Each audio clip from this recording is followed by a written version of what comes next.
Saat mendatangi posko pengaduan, Bupati Lumajang Thoriqul Haq menemukan kerugian yang dialami warga dalam jumlah yang cukup fantastis. Menurut Thoriqul, kerugian mencapai 139 juta rupiah.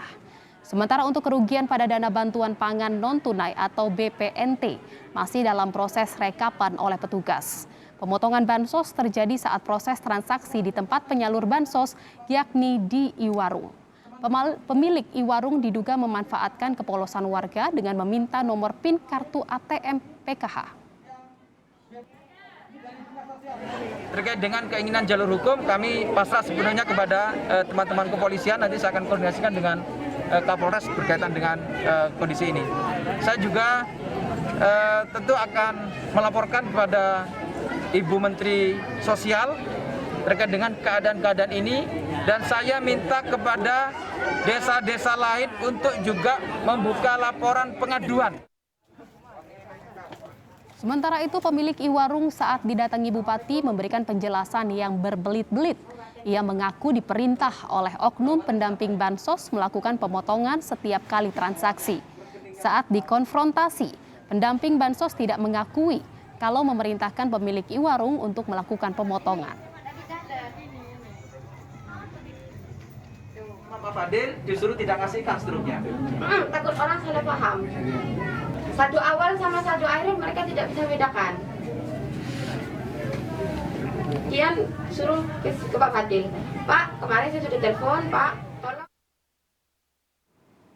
Dan saudara, untuk mengetahui perkembangan kasus potongan dana bansos di Lumajang, Jawa Timur, kita telah terhubung dengan Bupati Lumajang, Thoriqul Haq. Selamat sore, Cak Thorik. Apa kabarnya? Ya, selamat sore. Assalamualaikum. Waalaikumsalam. Terima kasih sudah menyempatkan waktu untuk berbincang bersama kami di Kompas TV. Cak, bisa dijelaskan dengan adanya temuan kasus potongan dana bansos ini, apakah sudah dilaporkan ke pihak kepolisian?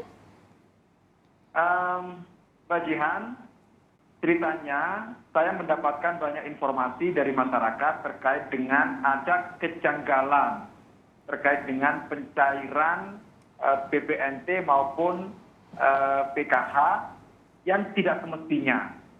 Oke, kemudian saya minta ada laporan yang lebih detail. Ternyata begitu saya minta ada laporan yang lebih detail, ada banyak masyarakat yang mengalami hal yang sama. Nah, begitu ada banyak masyarakat yang mengalami hal yang sama, saya mencoba lagi untuk mengurai seluruh apa yang terjadi sesungguhnya.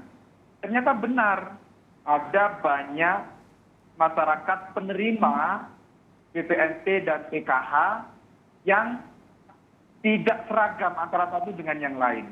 Bisa jadi bulan ini hanya dapat 200, kemudian bulan berikutnya hanya 300, bulan berikutnya lagi kembali ke 200 lagi. Ya, ini yang terus kami telusuri.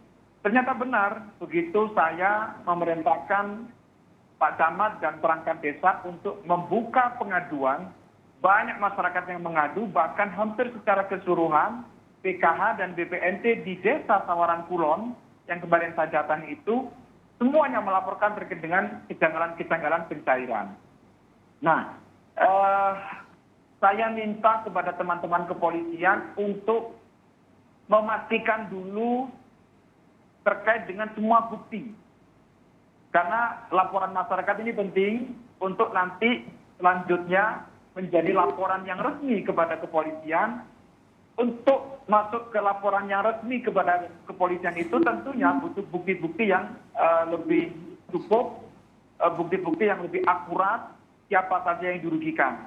Nah, termasuk kemarin saya minta BNI ngeprint seluruh rekening koran, transaksi antar bulan, rekening siapa masuk ke rekening siapa, kapan ngambilnya, semuanya terdeteksi. Itu yang juga nanti akan dijadikan bukti berkenaan dengan laporan ke polisi. Jadi sampai saat ini masih mengumpulkan bukti-bukti begitu ya, Cak ya? Ya, karena masih terus berlangsung ini seluruh laporan, dan atas temuan ini saya semakin curiga jangan-jangan desa yang lain ada.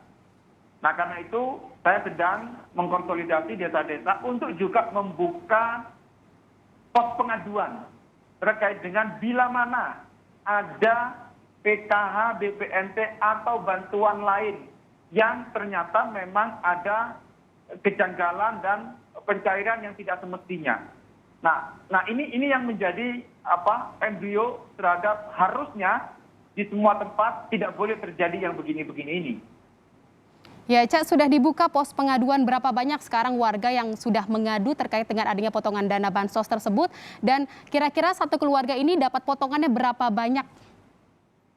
Oke, terkait dengan pos pengaduan, hari ini saya minta Wakil Bupati Bunda Indah untuk memimpin langsung pengaturan bagaimana pos pengaduan itu berlangsung. Kemudian untuk yang Desa Sawaran Kulon yang ada di Kecamatan Gedung Jagan ini sekarang sedang menghimpun seluruh bukti-bukti termasuk semua kerugian per PKH per BPNT. Misalnya begini, ada PKH yang mestinya mendapatkan 1.500.000 karena ada yang sekolah yang mendapatkan kartu Indonesia Pintar dan yang lain-lain. Itu ternyata diberikannya tidak sepenuhnya 1.500.000, hanya diberikan misalnya cukup 500. Tetapi tidak diberikan lagi. Nah, ketika dilihat di rekening korannya, ternyata uangnya sudah pindah ke rekening e-warung. Yang ketika kita konfirmasi kepada penerima BPNT dan PKH, mereka tidak mendapatkan timbal balik apakah mengambil beras atau mendapatkan uang yang tambahan yang sebelumnya tidak diterima. Nah, itu yang sekarang satu persatu, Mbak Dian, kita deteksi, kita lakukan detailing untuk supaya nanti kerugiannya totalnya bisa kita himpun. Jadi artinya ya bisa macam-macam gitu, ada keluarga yang mungkin dipotongnya 1 juta atau bahkan ada yang seluruhnya diambil gitu ya, Cak ya? Ada modus yang menurut saya ini disengaja yang caranya berbeda-beda. Misalnya begini, ada orang yang memang dia tidak cakap dengan penggunaan ATM. ATM-nya PIN di belakangnya ditulisi. PIN yang ditulisi itu nanti akan digesek oleh pemilik e-warung, yang pemilik e-warung itu bisa menyampaikan dengan fakta yang memang bisa dimanipulasi. Misalnya, ketika di rekening itu ada isinya, bisa saja dibilang oleh e-warung itu, sebagaimana yang saya temukan, ternyata saldonya kosong. Misalnya disampaikan kepada PKH, Bu, Pak, ini PKH ini yang menerima, Pak, Bu, ini kosong rekeningnya, tidak ada, misalnya. Itu terjadi yang begitu-begitu. Berdasarkan informasi juga nih, Cak, ada kerugiannya sekitar sudah hampir 140 juta rupiah. Itu masih sementara ya, Cak, ya, sampai saat ini masih direkap secara keseluruhan? Ya, kemarin kami mengkonfirmasi sekaligus melihat data yang update kemarin. Sekitar 139 kerugian, itu data kemarin. Dan hari ini pos pengaduannya masih kami buka.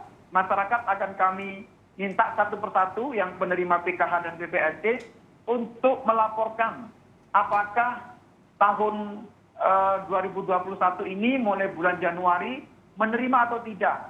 Kalau menerima, terimanya berapa?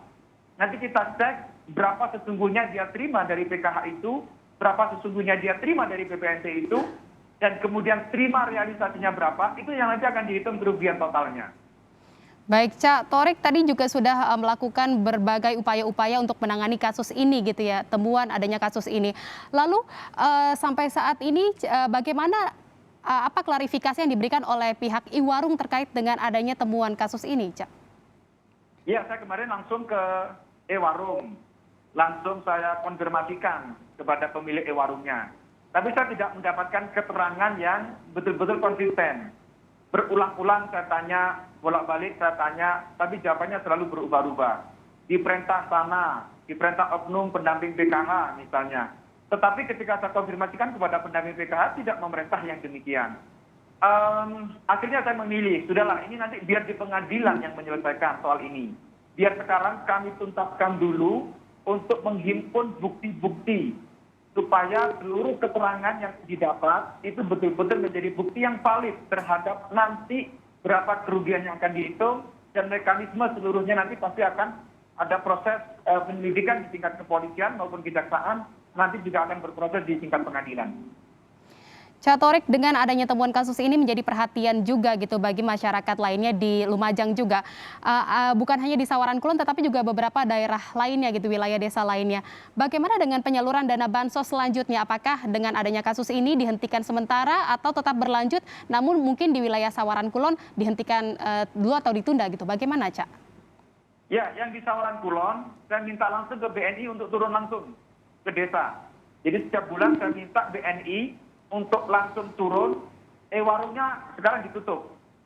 Nah, BNI yang saya minta langsung turun itu, saya minta menjelaskan dengan detail berapa orang yang dapat PKH, berapa dapatnya, uangnya berapa, termasuk BPNT.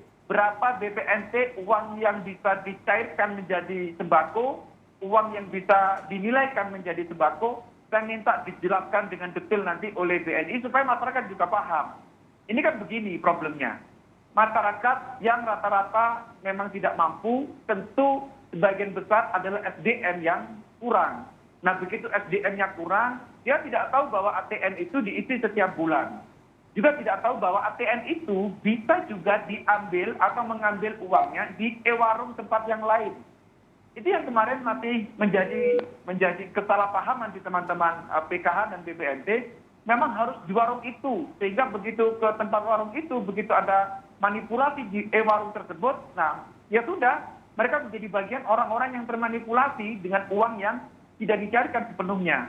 Nah, ini yang harus dipahamkan kepada semua pihak, termasuk Mbak Jihan, ini bisa saja terjadi di banyak tempat, di tempat yang lain. Apakah mungkin ada langkah antisipasi selanjutnya yang dilakukan oleh Pemkab Lumajang sendiri, Cak? Mengingat ini kan memang kasus sudah terjadi adanya, tetapi jangan sampai kasus serupa terjadi lagi di kemudian hari. Ya, Mbak Jihan, saya sudah lapor kepada Ibu Menteri Bu Risma melalui WhatsApp dan sudah dibalas oleh beliau, termasuk saya izin untuk membuka pos pengaduan di banyak desa di Kabupaten Lumajang ini. Dan saya juga ingin sampaikan bahwa ini yang harus terus-menerus dilakukan sosialisasi kepada penerima PKH dan BPNT, termasuk teman-teman pendamping PKH. Ini penting sekali, pendamping PKH kadang-kadang juga tidak pada posisi yang sebenarnya. Tidak ada di tempat, tidak melakukan pendampingan kepada PKH, tidak melakukan pendampingan day to day, hari per hari, mensosialisasikan terkait dengan berapa sih dapatnya. Ini belum. Nah, karena itu ini saya kira menjadi evaluasi semua termasuk kami nanti di Kabupaten Lumajang. Saya mohon izin kepada Ibu Menteri Sosial untuk saya berkeinginan kuat memastikan bahwa pendamping-pendamping PKH ini betul-betul turun, betul-betul sosialisasi kepada PKH, kepada penerima bantuan pangan non tunai untuk memastikan berapa dapatnya dan disampaikan mereka tahu cara menggunakan ATM itu. Baik, terima kasih atas perbincangannya, Cak Thorikul Haq, Bupati Lumajang, Jawa Timur. Terima kasih, Cak, sekali lagi sehat selalu dan sukses terus. Selamat sore.